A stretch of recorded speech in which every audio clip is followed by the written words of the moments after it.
പരിശുദ്ധ പരമദിവ്യകാരുണ്യത്തിന് ആരാധനയും സ്തുതിയും പുകഴ്ചയും ഉണ്ടായിരിക്കട്ടെ. പരിശുദ്ധ പരമദിവ്യകാരുണ്യത്തിന് ആരാധനയും സ്തുതിയും പുകഴ്ചയും ഉണ്ടായിരിക്കട്ടെ. പരിശുദ്ധ പരമദിവ്യകാരുണ്യത്തിന് ആരാധനയും സ്തുതിയും പുകഴ്ചയും ഉണ്ടായിരിക്കട്ടെ. കൃപാസനം പ്രത്യക്ഷീകരണ മധ്യസ്ഥ പ്രാർത്ഥന വിശ്വാസത്തോടെ ഏറ്റുചൊല്ലാം.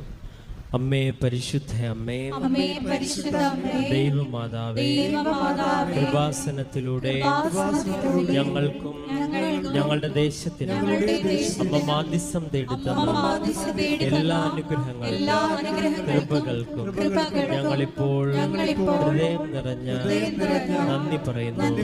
നമുക്ക് സ്തുതിച്ച് പ്രാർത്ഥിക്കാം. Hallelujah, hallelujah. ആരാധന ആരാധന ആരാധന. കർത്താവേ, അങ്ങയുടെ സാന്നിധ്യം ഈ ആരാധനയിൽ അങ്ങ് പ്രകടമാക്കണമേ എന്ന് ഞങ്ങൾ പ്രാർത്ഥിക്കുന്നു. അഭിഷേകത്താൽ എന്നും പരിശുദ്ധ പരമമാ ദിവ്യകാരുണ്യമേ എന്നും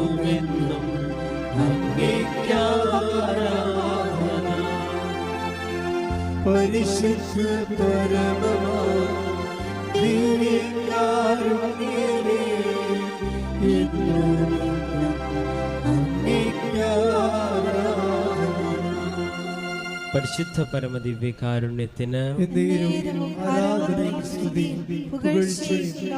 പരിശുദ്ധ പരമദിവ്യകാരുണ്യത്തിന്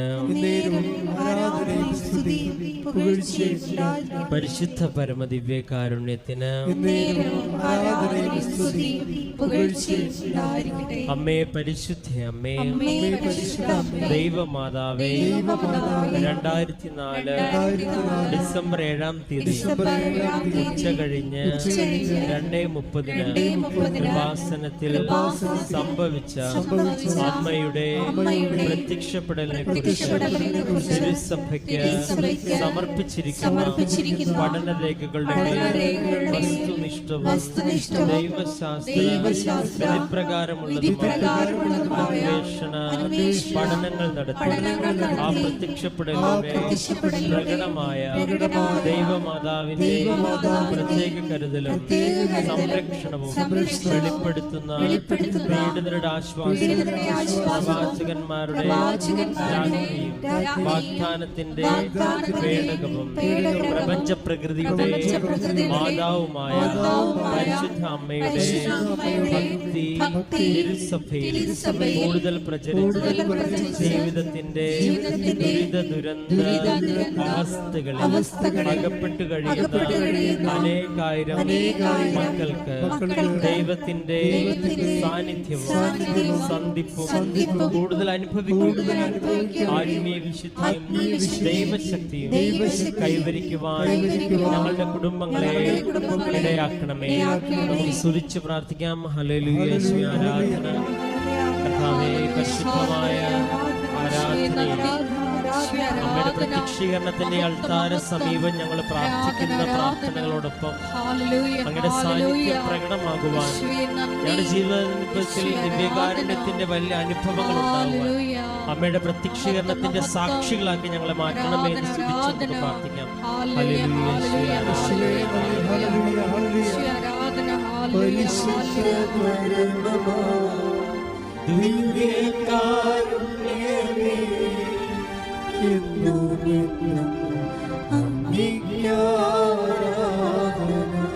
ഒരുമിച്ച് പാടാം. പരിശുദ്ധ പരമമാ ദിവ്യകാരുണ്യമേ എന്നുമെന്നും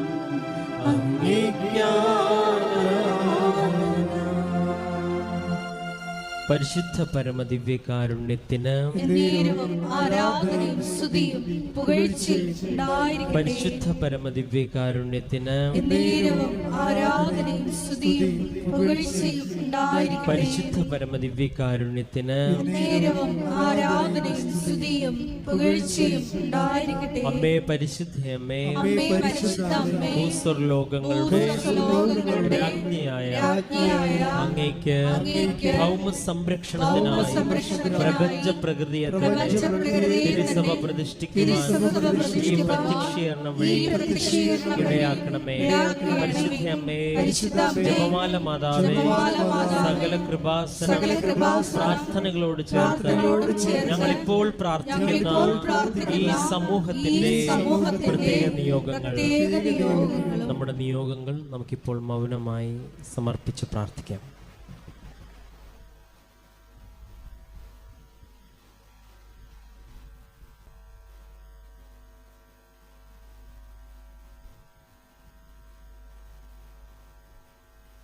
അമ്മയുടെ പ്രത്യക്ഷീകരണത്തിന്റെ ഈ അനുഗ്രഹവേളയിൽ ഞങ്ങൾക്ക് സാധിച്ചു തരുവാൻ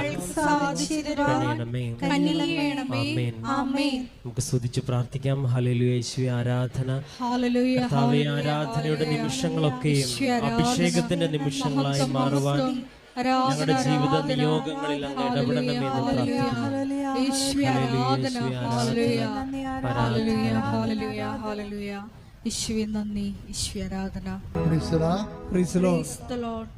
എൻ്റെ പ്രിയപ്പെട്ടവരെ, ദൈവത്തിൻ്റെ സന്നിധിയിൽ സന്തോഷത്തോടെ ഇരിക്കണം. നമുക്ക് കുറേ വിഷയങ്ങളുള്ളതാകാം. ഫസ്റ്റ് ബിഗിനേഴ്സ്, ആദ്യം വരുന്നവർ ശ്രദ്ധിക്കേണ്ടത്, നിങ്ങളൊരു പക്ഷേ ആദ്യം വരികയായിരിക്കും, ആലപ്പുഴ വരെ ആദ്യം കാണുന്ന ആൾക്കാരുണ്ടാകും. പക്ഷേ നിങ്ങളിരിക്കുന്ന സ്ഥലത്ത് ലക്ഷക്കണക്കിന് മനുഷ്യർ സാക്ഷ്യം പറഞ്ഞ ലോകത്തിലെ അപൂർവ സ്ഥലമാണ്. ഈ അനുഗ്രഹത്തിൻ്റെ തണലിലേക്കാണ് ദൈവം കെട്ട കാലത്ത് നിന്നെ കൈ പിടിച്ചുകൊണ്ട് വന്നിരിക്കുന്നത്. എൻ്റെ ദൈവത്തിലെ നീ ഇതാദ്യം നിൻ്റെ മനസ്സ് ഉറപ്പിക്കണം. ഇതൊരു ആക്സിഡൻ്റലായിട്ട് സംഭവിച്ച കാര്യമല്ല. ഞാനിവിടെ വന്നത് ഒരു ആകസ്മികമായി സംഭവിച്ചതല്ല. ദൈവം എന്നെ ഇവിടെ കൊണ്ടുവന്നതാണ്. എന്ന് പറഞ്ഞേ, ദൈവം എന്നെ ഇവിടെ കൊണ്ടുവന്നതാണ്. അപ്പൊ ആ ഒരു ബോധം ആദ്യമേ ഉണ്ടാകണം. ഇവിടെ വരാൻ, ഇവിടെ വന്നാൽ രക്ഷപ്പെടുമെന്ന് ദൈവം കഴിഞ്ഞാൽ പിന്നെ ലോകത്തോട് പറഞ്ഞത് ആരാണെന്നറിയാവോ? ഇവിടെ വന്നാൽ നീ രക്ഷപ്പെടും, നിൻ്റെ ജീവിതത്തിന് പ്രശ്നത്തിന് പരിഹാരം ഉണ്ടാകും എന്ന് ദൈവം കഴിഞ്ഞാൽ പിന്നെ ലോകത്തോട് പറഞ്ഞത് ആരാണെന്നറിയാവോ? പിശാച്. പിശാച് അറിയാമല്ലോ ഇവിടെ വന്നാൽ രക്ഷപ്പെടുമെന്ന്. അത് കാരണം രക്ഷപ്പെടാൻ സാധ്യതയുള്ള എല്ലാ വിഷയങ്ങളെയും പിശാച് അറ്റാക്ക് ചെയ്ത് ആദ്യം. അതിലൊന്നാണ് കൃപാസനം പത്രം. കൃപാസനം പത്രത്തെക്കുറിച്ച് എന്തുമാത്രം നുണപ്രചരണങ്ങളാണ് ആദ്യമേ ഇറക്കി വിട്ടത്. ഞാൻ തന്നെ പകച്ചുപോയി. കാരണം നമ്മൾ പോലും കേൾക്കാത്തതും ചിന്തിക്കാത്ത പറയാത്ത കാര്യങ്ങൾ ട്രോളർമാർ പറയും. കൃപാസനം പത്രം അരച്ച് കലക്കി കുടിച്ചു, ആശുപത്രിയിലായി, ദോശ ചുരുട്ടി, അതൊക്കെ എല്ലാം പിശാച് കൃത്യമായിട്ട് ചെയ്ത താല്പര്യം. കാര്യം പിശാചിനറിയാം ഈ സാധനം രക്ഷപ്പെടും, മനുഷ്യർ രക്ഷപ്പെടുമെന്ന് അറിയാം. മനുഷ്യർ ഇതുകൊണ്ട് രക്ഷപ്പെടുമെന്ന് പിശാചിനറിയാം. അതുകൊണ്ട് ആദ്യം അറ്റാക്ക് ചെയ്തത് പത്രത്തെയാണ്. ഞങ്ങളെന്ത് ചെയ്ത് പതുക്കെ നിന്ന് ഒരു ഡിസ്ക്ലൈമറൊക്കെ കൊടുത്ത് പതുക്കെ നിന്ന് പ്രാർത്ഥിച്ചു നിന്ന് പത്രം അതിനേക്കാൾ ഗംഭീരമായി ദൈവം എന്ന് ഉപയോഗിച്ചുകൊണ്ടിരിക്കുകയാണ്. ഇന്നലെ ഒരു സാക്ഷ്യമുണ്ട്. ഇന്നലെ സാക്ഷ്യത്തിന് ഒരു ചേച്ചി, അവിടെ എന്നാ പേര്, അവിടെ പ്രിയ, വയനാടെന്നാണ്. നല്ല സാക്ഷിയാണ്. ഒരു എഡ്യൂക്കേറ്റഡാണ്, നേഴ്സാണ്. പക്ഷെ അവരുടെ ഒരു ജീവിതാനുഭവം വ്യത്യസ്തമാണ്. കാര്യം ഇപ്പോഴേ നിങ്ങൾക്കറിയാമല്ലോ, ഈ പണ്ട് ഇല്ലാതിരുന്ന ഈ അഭ്യസ്ത വിദ്യരുടെ ഡിപ്രഷൻ രോഗങ്ങളുടെ എണ്ണം കൂടിയിട്ടുണ്ട് ഇപ്പോഴ്. പണ്ട് അതില്ലായിരുന്നു. ആൾക്കാർക്ക് നല്ല ധൈര്യമായിരുന്നു. ഇപ്പോഴെന്തോ ഇപ്പം ഞാൻ ആൾക്കാരെ വന്ന് പ്രാർത്ഥിക്കുമ്പോൾ ആൾക്കാരുടെ ചീട്ട് നോക്കുമ്പോൾ അവിടെ ഡിപ്രഷൻ എഴുതി വെക്കും. ചിലരുടെ ഓഫീസിലോട്ട് കാര്യം ഫീഡ് ചെയ്യുമ്പോൾ അവരതിനെ നോട്ട് ചെയ്ത് ചെയ്യണതാണ് ഡിപ്രഷൻ. എന്നിട്ട് അതിൻ്റെ അകത്ത് എല്ലാം ഉണ്ട്. മാനസികമുണ്ട്, മാനസിക തകർച്ച ഉണ്ട്, ആത്മഹത്യ പ്രവണത ഉണ്ട്, നിരാശയുണ്ട്. ഇനി എന്തിനാണ് ജീവിക്കണത്, എന്നാത്തിനാണ് ജീവിക്കണം എന്നുള്ള ചിന്തയുണ്ട്. ഇനി എങ്ങനെ എനിക്ക് ജീവിക്കാൻ പറ്റുമോ, അതിജീവിക്കാൻ കഴിയുമോ എന്നുള്ള വിഹ്വലതയുണ്ട്. എല്ലാത്തിനും കൂടി ഒരു പേരാണ് ഡിപ്രഷൻ എന്ന് എഴുതിയത്. അവിടെ പറയണത് എനിക്ക് കുഞ്ഞുനാൾ മുതൽ ഡിപ്രഷനാണെന്നാണ് പറയണത്. കുഞ്ഞുനാൾ മുതൽ ഡിപ്രഷനാണ്. അപ്പം അതുകൊണ്ട് ഞാനൊരു പണി ചെയ്യും. എന്താണ്, ഞാൻ പഠിക്കണ കാലത്ത് എനിക്ക് പേടിയായത് കാരണം, ആളിന് ബേസിക്കായിട്ട് ഫിയർ ഉള്ള ആളാണ്. ഈ പേടിയ കാരണം ഞാൻ കൊന്തയും ബൈബിളും എടുത്ത് തലയ്ക്ക് ഭാഗത്ത് വെച്ചിട്ടാണ് കിടന്ന് ഉറങ്ങണത്. അപ്പോൾ ഇപ്പോൾ ഉടമ്പടി എന്നും പറഞ്ഞൊരു പാട്ട് ഒരാൾ ഇറക്കിയിട്ടില്ലേ, നമ്മുടെ അക്കൗണ്ട് നോക്കിയാൽ കാണുമോ, നല്ല പാട്ടാണ്. അതിൽ അവർ പറയണത് ഉടമ്പടി നേർച്ച വസ്തുക്കളെക്കുറിച്ച് പറയണത് മാസം പത്രമായാലും ഉപ്പായാലും ഉടമ്പടി തൈലമായാലും അവർ പറയണത് ഉടമ്പടി എടുത്തപ്പോൾ എനിക്ക് മോശയുടെ വടി കിട്ടിയെന്നാണ് പറയണത്. മോശയുടെ വടി കൊണ്ടാണല്ല മോശ പാറയിലടിച്ചതും ചെങ്കടൽ പിളർത്തിയതും ജോർദാനം വറ്റിച്ചതും ഒക്കെ വാഗ്ദാന നാട് പ്രാപിച്ചതൊക്കെ ദൈവം കൊടുത്ത ഈ ഉപകരണമാണ്. അപ്പം ഉടമ്പടിയിൽ ഒത്തിരിയേറെ നേർച്ച വസ്തുക്കളുണ്ട്. അപ്പം പക്ഷെ അത് ഉപയോഗിക്കാൻ അറിയാവുന്നവർ നല്ല ഷാർപ്പ് ഷൂട്ട് ചെയ്യും, അല്ലാത്തവർ. അതുകൊണ്ടാണ് ക്ലാസ്സുകൾ ശ്രദ്ധിക്കണം.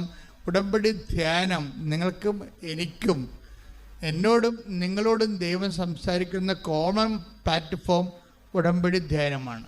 പക്ഷേ എനിക്കും അറിയാത്ത കാര്യങ്ങളാണ് ഞാൻ പറയണത്. പലപ്പോഴും ഞാൻ പറഞ്ഞു കഴിഞ്ഞാൽ അവിടെ പോയി എഴുതിയെടുക്കണം നോട്ട് ബുക്കേ.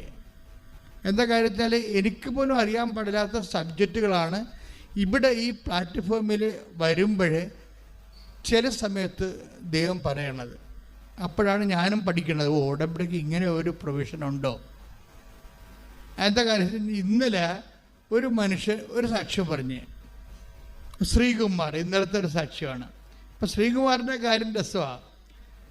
ശ്രീകുമാർ അയാളൊരു NRI ആയിരുന്നു പണ്ട്, ഒരു വിദേശ ജോലിയുള്ള ആളായിരുന്നു. പക്ഷെ കോവിഡ് വന്നതോടുകൂടി പുള്ളിയുടെ ജോലി പോയി. മനുഷ്യന്മാരുടെ പ്രശ്നമേ ഉടമ്പടി എല്ലാം അഡ്രസ്സ് ചെയ്യുമെന്നുള്ളതാണ് നമ്മുടെ ഒരു ആശ്വാസം. അപ്പോൾ ശ്രീകുമാറിൻ്റെ ജോലി പോയി. അയാൾ നാട്ടിൽ വന്നിട്ട് തേരാപ്പാര നടക്കുകയാണ് ജീവിക്കാൻ. കാര്യം ഇൻവെസ്റ്റ് ചെയ്യാൻ കൈ കാരണമില്ല. എവിടെയെങ്കിലും ഇൻവെസ്റ്റ് ചെയ്യാൻ വേണ്ടി കൈ കാരണമില്ല. അപ്പോൾ അദ്ദേഹം വന്ന് ഉടമ്പടിക്ക്, ഇപ്പം നമ്മൾ കൈ കാരണമില്ലാത്തപ്പോൾ പിന്നെ എന്താ നമ്മുടെ മാർഗം? നമ്മുടെ മുമ്പിലുള്ളത് ഉടമ്പടി മാത്രമേ ഉള്ളൂ ശരിക്കും ഇന്നത്തെ കാലത്ത്. അപ്പോൾ അദ്ദേഹം വന്ന് ഉടമ്പടി എടുക്കും. ഉടമ്പടിയുള്ള ഗുണമെന്ന് പറയണത്, ഉടമ്പടിയിലുണ്ടാകുന്ന ഞാൻ മനസ്സിലാക്കിയത്, ഇനി നിങ്ങളെങ്ങനെ മനസ്സിലാക്കിയിരിക്കണം എന്നറിയത്തില്ല. കാര്യം ഉടമ്പടി ഈ പാട്ടിൽ പറയണ പോലെ ഈ ദൈവവുമായിട്ടാണ് നമ്മൾ ഉടമ്പടി ചെയ്യണമെങ്കിലും അത് മോണിറ്റർ ചെയ്യണതും അത് ആക്ടിവേറ്റ് ചെയ്യണതും മദറാണ്, അമ്മയാണ്. അമ്മയുടെ മാധ്യസ്ഥതയിലാണ് നമ്മൾ ഉടമ്പടി ചെയ്യണത്. അപ്പം അമ്മയുടെ മാധ്യസ്ഥൻ്റെ ഒരു പ്രശ്നം എന്ന് പറയണത്, ഈ വ്യക്തിയുടെ സ്റ്റാറ്റസ് ഓവർലുക്ക് ചെയ്ത് കളയും. ഞാൻ മനസ്സിലാക്കിയത് അങ്ങനെയാണ്. ഇപ്പം കുറേ ആയില്ലേ, എത്രയോ ഞാൻ അമ്മയുടെ കൂടെ ഈ ശുശ്രൂഷ, കർത്താവിൻ്റെ ശുശ്രൂഷ ചെയ്യാൻ പറഞ്ഞിട്ട് വർഷങ്ങളായി, ഒരുപക്ഷെ 4 നൂറ്റാണ്ട് കൂടുതലായി ഈ മരിയ ശുശ്രൂഷ ചെയ്യാൻ തുടങ്ങിയിട്ട്. അപ്പോൾ എനിക്ക് മരിയ ശുശ്രൂഷയും മറ്റ് ശുശ്രൂഷയും തമ്മിലുള്ള വ്യത്യാസം, ഈ മറ്റ് മരിയ ശുശ്രൂഷകളുടെ ഗുണമെന്ന് പറയണത് ഫസ്റ്റ് ഫേസിൽ വ്യക്തിയുടെ സ്റ്റാറ്റസ് ഓവർലുക്ക് ചെയ്ത് കളയും. അപ്പോൾ എന്താണ് അത്, എന്താ ഉദ്ദേശിക്കണത്? ഇപ്പോൾ വ്യക്തി അയാൾ ചിലപ്പോൾ ഒരു പ്രത്യേക സാഹചര്യത്തിൽ പെട്ട് പാപാവസ്ഥയിലാകാം. പക്ഷേ അയാൾ ചിലപ്പോൾ അദ്ദേഹം ഒരു ഡൈവേഴ്സ്ഡ് പേഴ്സണാകാം, അല്ലെങ്കിൽ ആ സ്ത്രീ ചിലപ്പോൾ ഒരു അബോർഷൻ കഴിഞ്ഞ ആളാം, മനഃപൂർവ്വം പാപത്തിലൂടെ ഗർഭം ധരിച്ചിട്ട് ഒരു അബോർഷനിലൂടെ വീണ്ടും പാപിയായിട്ട് നിൽക്കുന്ന ആളാകാം. പക്ഷേ ഇവർക്ക് ഈ ഞാൻ കണ്ടുവരുന്നത് ഉടമ്പടിയൊക്കെ അമ്മയെടുത്ത് വരുമ്പോൾ ഉണ്ടാകുന്ന പ്രശ്നം, ഇതിനെ ആദ്യം അഡ്രസ്സ് ചെയ്തില്ല അമ്മ. നീ അങ്ങനെ ചെയ്തവളല്ലേ, ഇങ്ങനെ ചെയ്തവളല്ലേ, അങ്ങനെ ആവശ്യമില്ല, നിൻ്റെ ഹർട്ട് ചെയ്യുകയോ നിന്നെ തൂക്കി നോക്കുകയൊന്നുമില്ല. ആദ്യം അമ്മ എന്ന രീതിയിൽ നിന്നെ നിലനിർത്തി തരും. അതാണ് ഞാൻ മനസ്സിലാക്കിയ ഏറ്റവും വലിയ ഒരു ദൈവികമായ സത്യമാണ്. നിൻ്റെ അവസ്ഥ എന്തായാലും ആദ്യം നിന്നെ നീ ഇപ്പം ഭർത്താവിനെതിരെ കേസ് കൊടുത്ത് വന്ന ആളാണെന്ന് വിചാരിച്ചോ, അല്ലെങ്കിൽ ഭാര്യയ്ക്കെതിരെ കേസ് കൊടുത്തിട്ട് നിൻ്റെ താല്പര്യത്തിന് പറ്റുന്ന രീതിയിൽ കുടുംബജീവിതം കൊണ്ടുപോകാത്തപ്പോൾ നിനക്ക് വിറഞ്ഞ് നീ മനുഷ്യത്വരഹിതമായി പെരുമാറിക്കിടുമെന്ന് നിൽക്കണം വിചാരിച്ചു. പക്ഷേ നീ ഒരു കടത്തിലാണെന്ന് വിചാരിച്ചോ, അല്ലെങ്കിൽ നീ ഒരു രോഗത്തിലാണെന്ന് വിചാരിച്ചോ, അമ്മ ആദ്യം അത് അഡ്രസ്സ് ചെയ്തിട്ട് നിങ്ങനെ എനിക്ക് തോന്നുന്നത്, എൻ്റെ ഒരു അനുഭവത്തിൽ എനിക്ക് പറയാനുള്ള ഉപദേശിക്കാനുള്ളത്, നമുക്ക് ഒരു ബോധം ഉണ്ടാകണം. നിങ്ങൾ ഓർക്കരുത്, നിങ്ങൾ എന്ത് അവസ്ഥയിലായാലും കൃപാസനത്തിൽ വരുമ്പോൾ ഫസ്റ്റ് ഫേസിൽ ദൈവം നിങ്ങളെ അനുഗ്രഹിക്കും. അപ്പം നിങ്ങൾ ഓർക്കും, ഞാൻ പാപിയായിരുന്നിട്ടും ഞാൻ പൊക്കിത്തരം കാണിച്ചിട്ട് തോന്നിവാസം ജീവിച്ചിട്ടും ദൈവം എന്നെ അനുഗ്രഹിച്ചല്ല, അപ്പം പിന്നെ ഇങ്ങനെ തന്നെ ജീവിച്ചാൽ മതി. അതിവിടെയാണ് പ്രശ്നം. അവിടെയാണ് നിങ്ങൾക്ക് പണി കിട്ടാൻ പോണത്. ഇത് ഫസ്റ്റ് ഫേസിൽ നിങ്ങൾ നിലനിർത്തി തന്നിട്ട് ഈശോയുടെ ഒരു സ്റ്റാറ്റസ് ഉണ്ട്, അല്ല ഈശോയുടെ ഒരു അപ്രോച്ചിങ് ഉണ്ട്. എന്താണ്? ഇപ്പം ഞാൻ നിന്നെ സഹായിക്കുന്ന, മേലിൽ നീ നന്നായി ദൈവത്തിൻ്റെ പൈതലിനെ പോലെ ജീവിക്കണം. എന്തിനാണ് നമ്മൾ പാപം ചെയ്യുന്നതെന്ന് പറയുന്നതിൻ്റെ കാരണം, ദൈവം ഉദ്ദേശിക്കുന്നത് നീ ബേസിക്കായിട്ട് നീ ദൈവ പൈതലാണ്. ഈ ലോകത്ത് ജീവിച്ചപ്പോൾ ലോകത്തിൻ്റെ പ്രത്യേകമായ സാഹചര്യം കൊണ്ടും നമ്മുടെ ജഡത്തിൻ്റെ ദുരാശ കൊണ്ടും നീ ചിലപ്പോൾ ദൈവ പൈതൽ എന്നുള്ള നിൻ്റെ സ്ഥാനം പ്രസാദപരം നഷ്ടപ്പെട്ടു പോയി കാണും. പക്ഷേ എന്ന് പറഞ്ഞാലും ദൈവം പറയും, നീ ഇപ്പോൾ ഒരു പാപാവസ്ഥയിലാണെങ്കിലും നീ എൻ്റെ മകനാണ്, അല്ലെങ്കിൽ നീ എൻ്റെ മകളാണ്. അതിനൊരു മാറ്റമില്ല. അതിന് അമ്മയെ വെച്ചിരിക്കുന്ന ദൈവം അമ്മയെ തന്നെ വെച്ചിരിക്കുന്നതിൻ്റെ പ്രധാനപ്പെട്ട കാര്യം എന്താ? അതായത് ഇങ്ങനെ ഒരു ഇൻഡീസൻറ്റ് സിറ്റുവേഷൻസ് ഉണ്ടായി, ദൈവത്തിന് പ്രോട്ടോക്കോൾ അനുസരിച്ചുകൊണ്ട് ഡയറക്റ്റ് ഇടപെടാൻ പറ്റാത്ത വിഷയമാണെങ്കിലും നിങ്ങൾ നിലനിൽക്കണമെന്നുള്ള ദൈവത്തിൻ്റെ ഒരു മനസ്സിൻ്റെ അവസ്ഥയാണ്. ഇപ്പം കാനായിലെ കല്യാണത്തിൻ്റെ കാര്യമാണ് തന്നെ എടുക്കാം. അവിടെ ആ വീഞ്ഞ് ഉണ്ടാക്കി കൊടുക്കേണ്ട ഒരു കഥയുമില്ല. യേശു എന്ന് പറയുന്ന ഈ ലോകത്തിൻ്റെ യുഗദൈവം ഒരിക്കലും ഇങ്ങനെ ഒരു വീട്ടിൽ ഒരു കല്യാണത്തിൽ വീഞ്ഞ് തീർന്നു പോയെന്നും പറഞ്ഞ് അവിടെ ഇടപെടേണ്ട കാര്യമില്ല. പ്രോട്ടോക്കോൾ അല്ലത്. ഇപ്പം നമ്മളുടെ വീട്ടിൽ നിങ്ങളുടെ വീട്ടിൽ തോട് പൊങ്ങി വെള്ളം കയറി ഉടനെ ജലസേചന വകുപ്പ് മന്ത്രി അവിടെ വരുക? ഇല്ല, വരത്തില്ല. അത് വില്ലേജ് ഓഫീസറാണ് വരുന്നത്. പ്രോട്ടോക്കോൾ അതാണ്. അതിൻ്റെ പ്രോട്ടോക്കോൾ അതാണ്. അപ്പം നമുക്കൊരു ഭൗതിക സാഹചര്യം ഇല്ല, നമുക്ക് വീഞ്ഞ് തീർന്നു പോയി. അത് ഉടനെ ഈശോ അവിടെ ലോകത്തിൻ്റെ പാപങ്ങൾക്ക് പരിഹാരം ചെയ്തുകൊണ്ട് ലോകത്തെ മുഴുവനും വീണ്ടെടുക്കാൻ വന്ന ഈശോ ആ കുടുംബത്തിൻ്റെ ഒരു സ്വാഭാവികമായ വിഷയത്തെ പ്രോട്ടോക്കോൾ അനുസരിച്ച് ഇടപെടേണ്ട കാര്യമില്ല. അതുകൊണ്ട് ഈശോ അത് പറയുന്നുണ്ടോ? എന്താണ് എനിക്കും നിനക്കും എന്താണ് ഈ വിഷയത്തിൽ? കാര്യം ഇത് ഒരു പ്രോട്ടോക്കോൾ നിരക്കാത്ത വിഷയമാണ്. പക്ഷേ എന്താണ് ഈശോ ചെയ്യണമെന്നിട്ട് അങ്ങനെയാണെങ്കിൽ ഇപ്പോൾ നിൻ്റെ കടമാകാം, നിൻ്റെ ജോലിയാകാം, നിൻ്റെ പ്രൊമോഷൻ വിഷയമാകാം. ഇന്നലെ ഡോണി ജോൺ എന്നതാണ് സാക്ഷ്യപ്പെടുന്നത്. ഈ ഡോണിയോൻ്റെ പ്രശ്നം എന്ന് പറഞ്ഞാൽ പുള്ളിക്കാരനൊരു കോഓപ്പറേറ്റീവ് സംഘത്തിലെ സെക്രട്ടറിയാണ്. നമ്മൾ സഹകരണ സംഘമില്ലേ, സഹകരണ സംഘത്തിലെ സെക്രട്ടറിയാണ്. അപ്പോൾ സെക്രട്ടറിമാരെന്ന് പറയുന്നത് നിങ്ങൾക്കറിയാലോ, സഹകരണ സംഘത്തിൽ ഏറ്റവും മെൻറ്റേഷൻ അനുഭവിക്കുന്ന ഒരു ക്രീച്ചർ സെക്രട്ടറിയാണ്. ബോർഡിൻ്റെ സെക്രട്ടറി ഉണ്ടാവും, നാട്ടുകാട് ഉണ്ടാവും, പിന്നെ മോളിൽ നിന്ന് വരുന്ന ജില്ലാ കോപ്പറേറ്റീവ് ബാങ്കിൻ്റെ നിരീക്ഷണങ്ങളുണ്ടാകും. എല്ലാം കൊണ്ട് പിന്നെ ബോർഡിന് തന്നെ അനാവശ്യമായ കൈകടത്തലുണ്ടാകും. ചിലപ്പോൾ ഇവരുടെ ജോലി തന്നെ ബോർഡിൻ്റെ അടിസ്ഥാനത്തിൽ ബോർഡ് ഇങ്ങനെ ഇവർ അപ്പോയിൻ്റ് ചെയ്തിരിക്കണ കാരണം ബോർഡിലെ ആൾക്കാരിങ്ങനെ മീശ പിരിക്കും. അങ്ങനെ ഒരു വല്ലാത്ത ജോലിയാണ് ഈ കോപ്പറേറ്റീവ് സെക്രട്ടറി എന്ന് പറയുന്ന ജോലി എന്ന് പറയുന്നത്. ഈ മനുഷ്യൻ ഇതുകൊണ്ട് ഡിപ്രഷനായി. വീട്ടിൽ നോക്കിയേ, ഡിപ്രഷൻ കേസ് ഇപ്പോൾ വന്ന് എനിക്ക് ഡിപ്രഷനായി കഴിയുമ്പോൾ സ്വാഭാവികമായിട്ട് കണക്ക് സമയത്ത് എഴുതാൻ പറ്റത്തില്ല, എൻട്രി മറന്നു പോകും, പിന്നെ ക്യാരി ഓവർ ചെയ്യാൻ പറ്റത്തില്ല, പിന്നെ അത് ഓഡിറ്റിങ് പ്രോബ്ലംസ് ഉണ്ടാകും. അപ്പോൾ അങ്ങനെ ഇഷ്യൂസ് ഡെവലപ്പ് ചെയ്ത് വന്ന് ഇഷ്യൂ ഡെവലപ്പ് ഇതൊന്നും അറിയാമല്ലോ. പിന്നെ എന്താ വെച്ചാൽ പിന്നെ എന്താ പറഞ്ഞാൽ ആ ഒരു വകുപ്പ് വെച്ചുകൊണ്ട് ഇയാളെ മാറ്റിയിട്ട് ബോർഡ് വേറെ ആളെ വെക്കും ഉടനെ. കാര്യം എന്താ, ഒരാളെ വെച്ച് ചിലപ്പോൾ 10 ലക്ഷത്തിനൊക്കെ ആയിരിക്കും വെക്കണത്. ബോർഡിന് പൈസ കിട്ടും. എല്ലാ ബോർഡുകാരും പൈസ വാങ്ങിക്കുന്നുണ്ടെന്ന് അറിയത്തില്ല, മെഡിക്കൽ നിർബന്ധമില്ല. പക്ഷെ ചില ബോർഡൊക്കെ പൈസ വാങ്ങിച്ചത് തന്നെയാണ് ഈ ഉദ്യോഗം കൊടുക്കുന്നത്. അപ്പം അതുകൊണ്ട് സ്വാഭാവികമായിട്ട് ഈ പോസ്റ്റ് പോയാൽ വേറെ ആളെ വെച്ചാൽ അവർക്ക് ബോർഡിന് പൈസ കിട്ടും. അപ്പം അതുകൊണ്ട് തന്നെ ഇത് ഒരു ചാലഞ്ചിങ് പോസ്റ്റാണ്.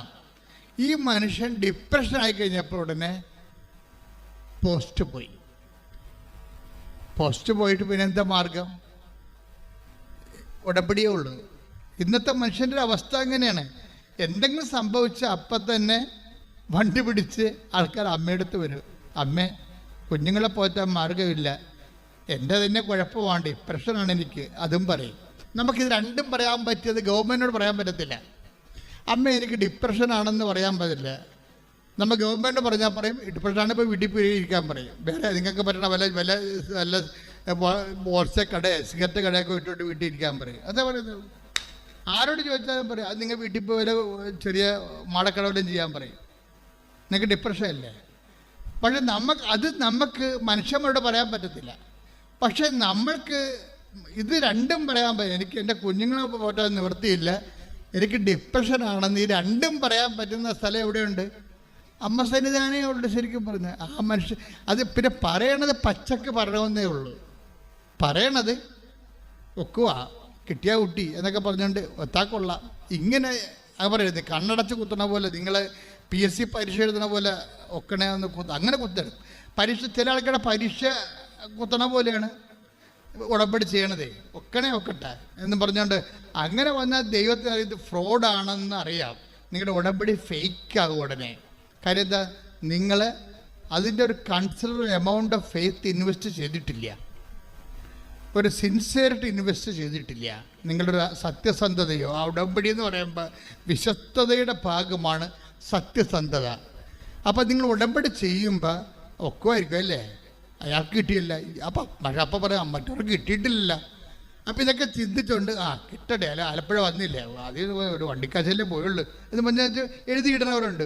അങ്ങനെയുള്ള മരമാക്കറുകൾക്ക് ഈ ജന്മത്തുടമ്പടി ഒന്നും കിട്ടത്തില്ല. എന്താ കാര്യം വെച്ച് കഴിഞ്ഞാൽ അവർക്ക് അതിൻ്റെ ഉടമ്പടിയിൽ ദൈവം ഉദ്ദേശിക്കുന്ന ഒരു കൺസർ amount of faith and fidelity and sincerity അവർ ഇൻവെസ്റ്റ് ചെയ്യണില്ല. ആത്മാർത്ഥതയോ സത്യസന്ധതയോ ഇല്ല. അവർ ദൈവത്തെ പരീക്ഷിക്കണ മറ്റൊരു പിശാചായിട്ട് വരും. അതാ സംഭവം. ഉടമ്പടി തെറ്റിച്ചാണ് ചെയ്യണമെങ്കിൽ നിങ്ങളുടെ യഥാർത്ഥ സ്വഭാവത്തിൽ നിങ്ങളെ പിശാചാണ്. എന്താ കാര്യം? ദൈവത്തെ നിങ്ങൾ പരീക്ഷിക്കുകയാണ്. ദൈവത്തെ പരീക്ഷിക്കാൻ വേണ്ടിയാണ് നിങ്ങളത് ചെയ്യണത്. അപ്പോൾ ദൈവത്തെ പരീക്ഷിച്ച ആളാരാണ്? പിശാചാണ്, സംശയമില്ല. യേശുവിനെ പരീക്ഷിച്ച ആളാരാണ്? പിശാചാണ്. അപ്പം നിങ്ങൾ പരീക്ഷ സംശയത്തോടെയാണ് നിങ്ങൾ ഉടമ്പടി ചെയ്തെങ്കിൽ തീർച്ചയായിട്ടും 2 കൊമ്പ് ഒരു വാലും നിങ്ങൾക്ക് അവകാശപ്പെട്ട സംഭവമാണ്. അത് നിങ്ങൾക്ക് വേണമെങ്കിൽ ഞങ്ങളുടെ ഓഫീസിൽ നിന്ന് മേടിക്കാം. 2 കൊമ്പ് ഒരു വാലും എന്നുവെച്ചാൽ നിങ്ങൾ പിശാചാണ്. ദൈവത്തെ പക്ഷെ ചില ആൾക്കാരുണ്ട്, അവർ മനസ്സിൽ വീട്ടിൽ നിന്ന് ഇറങ്ങുമ്പോൾ തന്നെ കരുതും അമ്മയുടെ മണ്ണി ചവിട്ടി കിട്ടിയാൽ മതി എന്ന് പറയും. വേറെ ഒന്നും ചെയ്യണ്ട, അവർ വീട്ടിൽ നിന്ന് ഇറങ്ങണത് തന്നെ ഉടമ്പടികളൊക്കെ വിധിക്കട്ടെ, അമ്മയുടെ മണ്ണിലൊന്ന് ചവിട്ടി കിട്ടിയാൽ മതി എന്ന് പറയും. അവർ ചവിട്ടി കിട്ടുമ്പോൾ തന്നെ സുഗന്ധം അടിക്കാൻ തുടങ്ങും. അത് അവരുടെ ഫെയ്ത്ത് അതാണ്. അവർ ചവിട്ടുമ്പോൾ തന്നെ അവർ പറയും എൻ്റെ അച്ഛാ വാതിക്കെ ചവിട്ടിയപ്പോൾ തന്നെ ഇത് എവിടുന്നാണ് സുഗന്ധം വന്നെന്നറിയാൻ പറ്റുന്നത്. അതവരെ ഫോളോ ചെയ്തുകൊണ്ട് അവരുടെ കൂടെ പോകും. ആ വീടുകളിൽ അവരുടെ വീട്ടിലേക്ക് അത് അവസാനം വരെ നിൽക്കുകയും ചെയ്യും. അത് വീട് വരെ പോകും. ഇഷ്യൂ ഉണ്ടാകുന്ന സമയത്തൊക്കെ സുഗന്ധം പിന്നെയും വന്നുകൊണ്ടിരിക്കും. എന്ന് വെച്ച് കഴിഞ്ഞാൽ ഭയപ്പെടേണ്ട, ഞാൻ നിൻ്റെ കൂടെയുണ്ടെന്നാണ്. ഭയപ്പെടേണ്ട, ഞാൻ നിൻ്റെ കൂടെയുണ്ട് എന്ന് പറയുന്ന വചനം ഒരു വാഗ്ദാനമാണ്. ആ വാഗ്ദാനം നമുക്ക് മരിയൻ അനുഭവത്തിൽ വരുമ്പോൾ സുഗന്ധാഭിഷേകമായിട്ടാണ് പലരും അനുഭവിക്കുന്നത്. ഒന്ന് ശ്രദ്ധിക്കട്ടെ മക്കളെ. യേശുവേ സ്തോത്രം. ഹല്ലേലൂയ.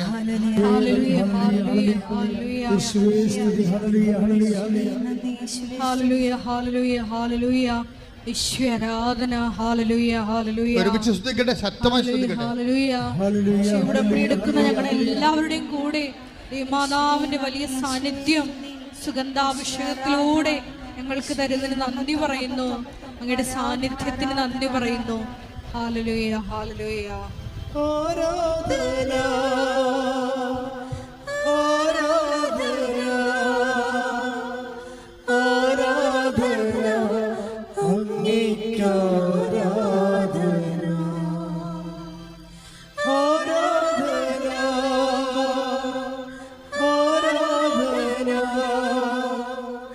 ആരാധന അങ്ങേക്ക് ആരാധന.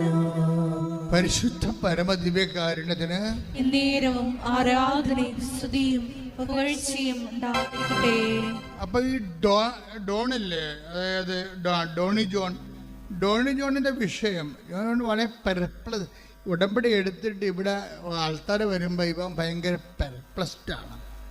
എന്താണ് പറയേണ്ടത്, എങ്ങനെ അവതരിപ്പിക്കേണ്ടത്, എങ്ങനെ ജീവിക്കണത്, എത്ര കാലം ഇങ്ങനെ പോകും, എൻ്റെ അവസാനം എന്താണ്, നോ ഐഡിയ.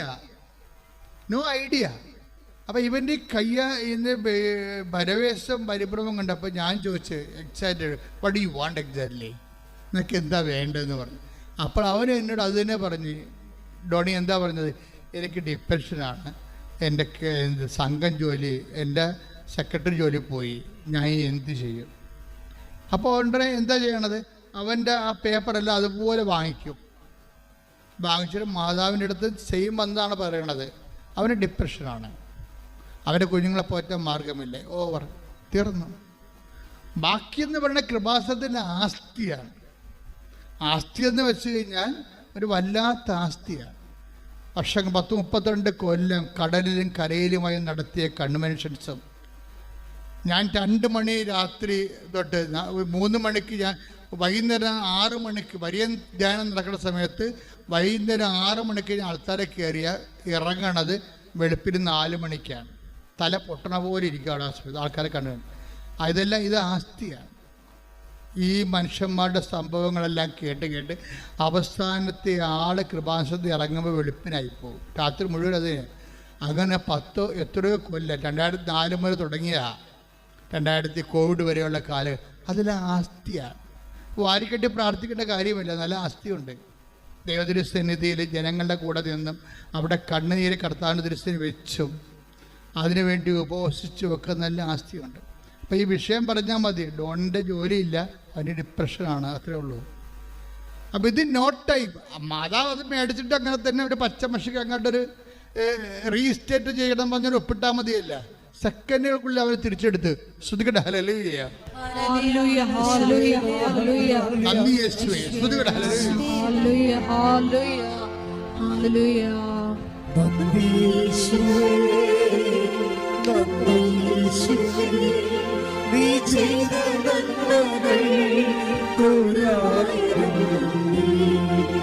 നന്ദി യേശുവേ നന്ദി യേശുവേ നീ ചെയ്ത നന്മകൾ കോരായിരം ശക്തിയാലല്ല കൈയുടെ ബലത്താലല്ല നിന്റെ ദയയല്ലയോ എന്നെ നടത്തിയത് ശക്തിയാലല്ല കൈയുടെ ബലത്താലല്ല നിന്റെ ദയയല്ലയോ എന്നെ നടത്തിയത്. അതായത് ആസ്തി എന്ന് അച്ഛൻ പറഞ്ഞപ്പോൾ നിങ്ങൾ എന്താ വിചാരിച്ചത്? ആത്മരക്ഷയ്ക്ക് വേണ്ടി ഒരു വ്യക്തി ചെയ്യുന്ന പ്രേക്ഷിത നടപടിക്രമങ്ങളാണ്. അത് ക്രിസ്തുവിൻ്റെ വിശുദ്ധ രക്തത്തോട് ചേർന്നുകൊണ്ട്, യേശുക്രിസ്തുവിൻ്റെ വിശുദ്ധ രക്തം ഈ ഭൂമി വീണതിൻ്റെ പിന്നിൽ നമ്മളെ മുഴുവനും വീണ്ടെടുക്കുക എന്നുള്ളതും അതിന് വില കൊടുക്കുക എന്നുള്ളതും രക്ഷാകര പദ്ധതിയുടെ ഭാഗമായിട്ട് ക്രിസ്തു ചെയ്ത സ്വർഗീയമായ ദൗത്യമാണ്. ഇതിനോട് ഐക്യദാർഢ്യം പുലർത്തിക്കൊണ്ടാണ് മറ്റുള്ളവരെ, ക്രിസ്തുവിനെ അറിയാത്തവരെ അറിയിക്കുകയും വേദനിക്കുന്നവരെ ക്രിസ്തുവിൽ ആശ്വസിപ്പിക്കുകയും ചെയ്യണം. ആ പണിയാണ് നിങ്ങളും ചെയ്യണത്. ഉടമ്പടിയിൽ നിങ്ങളുടെ ആസ്തി വർദ്ധിപ്പിക്കാൻ വേണ്ടി ഒത്തിരിയേറെ പ്രൊമോഷൻ ഫോർമുലയുണ്ട്. നിങ്ങൾ, അതായത് നിങ്ങൾ ഒരു അനുഗ്രഹം ഇവിടെ കൈപ്പറ്റി സാക്ഷ്യം പറഞ്ഞെന്ന് പറഞ്ഞാൽ അത് വർക്കൗട്ട് ചെയ്യത്തില്ല. കാര്യം നിങ്ങൾക്കറിയാമല്ലോ, ബാങ്കിൽ കിടക്കണ പൈസ നമ്മൾ എടുത്തോണ്ട് ഇരുന്ന് കഴിഞ്ഞാൽ തീർന്നു പോകും അല്ലേ. അവസാനം 1000 രൂപ എല്ലാം ഉണ്ടെന്നുണ്ടെങ്കിൽ, അവസാനം ബാങ്ക് അക്കൗണ്ടിൽ 1000 രൂപയാണ് ഉള്ളതെന്നുണ്ടെങ്കിൽ 5 മാസം കഴിഞ്ഞ് ചെല്ലുമ്പോൾ 1000 രൂപ ഉണ്ടെന്ന് ചെക്ക് എഴുതിയാൽ പറയുമ്പോൾ 1000 രൂപ ഒന്നും ഇല്ല, കാശ് ഇങ്ങോട്ട് തരാമെന്ന് പറയും. നിങ്ങൾക്കിവിടെ അക്കൗണ്ട് സൂക്ഷിച്ചതിന്, നിങ്ങളുടെ അക്കൗണ്ട് ഞങ്ങൾ സൂക്ഷിച്ചതിന് ആ സർവീസ് ചാർജായിട്ട് നിങ്ങളുടെ 1000 രൂപ ആവിയായിപ്പോയി. ഈ അക്കൗണ്ട് ഇപ്പോൾ വേണമെന്നുണ്ടെങ്കിൽ കാശ് ഇങ്ങോട്ട് തരണമെന്ന് പറയും. ഒരു ചേട്ടത്തിന് ഞാൻ ഇന്നലെ ഓടിച്ചിട്ട് ഇവിടെ കൊച്ചറ്റൻ സോപ്പിട്ട് അച്ചെടുത്തിനാണ്. എന്താ പ്രശ്നം വെച്ചാൽ ഇവർ വെള്ള ഉടമ്പടിയാണ് അവരുടെ. വെള്ള ഉടമ്പടി എന്ന് വെച്ച് കഴിഞ്ഞാൽ 3ാമത്തെ പുതുക്കാണെന്ന് തോന്നുന്നു, 4ാമതല്ലേ സിൽവർ ഗ്രേ കിട്ടുന്നത്. വെള്ള ഉടമ്പടിക്ക് കക്ഷി 2 സാക്ഷ്യം നേരത്തെ പറഞ്ഞിട്ടുണ്ട്. ഇപ്പം 3ാമത്തെ സാക്ഷ്യത്തിന് കയറിയതാണ്. 3ാമത്തെ സാക്ഷ്യം ഇവരെന്തൊക്കെ പറഞ്ഞു കഴിഞ്ഞപ്പോൾ കൊച്ചച്ഛൻ കാരുണ്യ പ്രവർത്തികളും എല്ലാം ഉണ്ടാ പറയാന്ന് വെച്ചപ്പോൾ കാരുണ്യ പ്രവർത്തികളൊന്നും ചെയ്യാൻ ഒത്തിട്ടില്ല. പിന്നെ ഈ പണ്ടാരം എന്തിനാണ് ഉടമ്പടി എടുത്തത്? അപ്പോൾ ഈ ഉടമ്പടി വെള്ളയായിട്ടും ഇവർക്ക് തലയിൽ വെളിവില്ല. ഇവർക്ക് ഉടമ്പടി എന്താണെന്ന് അറിയത്തില്ല. ദൈവത്തിൽ നിന്നുള്ളതെല്ലാം ചിരണ്ടി എടുക്കണം എന്നല്ലാതെ ദൈവത്തിൻ്റെ ഉള്ളിൽ നമുക്ക് നിക്ഷേപമില്ല. നിങ്ങൾക്കറിയാമല്ലോ, ഒരു ഉടമ്പടി ഞാനൊന്ന് ചെയ്യട്ടെ, നിങ്ങൾ വെള്ള ഉടമ്പടിയാണ്, പക്ഷെ ഇന്ന് വരെ നിങ്ങൾക്ക് ദൈവത്തിനേക്കൊന്നും ഒരു ആസ്തിയും കിട്ടിയിട്ടില്ല. നിങ്ങൾ സന്തോഷിക്കണം. എന്താണ് ഇത്? മുഴുവൻ പരസ്യ ഡിപ്പോസിറ്റാണ്. അതിൻ്റെ അർത്ഥം നിന്നെ കാര്യമായി അനുഗ്രഹിക്കുന്ന ഒരു സമയം വന്നാൽ, നിനക്ക് ബോധമില്ലാതെ കിടന്നാൽ പോലും നിന്റെ ദൈവം നിന്നെ ബോധത്തിലേക്ക് വിളിച്ചു നടത്തും. ശ്രദ്ധിക്കട്ടെ. പാലിക്കുന്നതിലൂടെ സ്വർഗ്ഗത്തിൽ ഞങ്ങളുടെ ആസ്തി വർദ്ധിപ്പിക്കുന്നതിന് നന്ദി പറയുന്നു.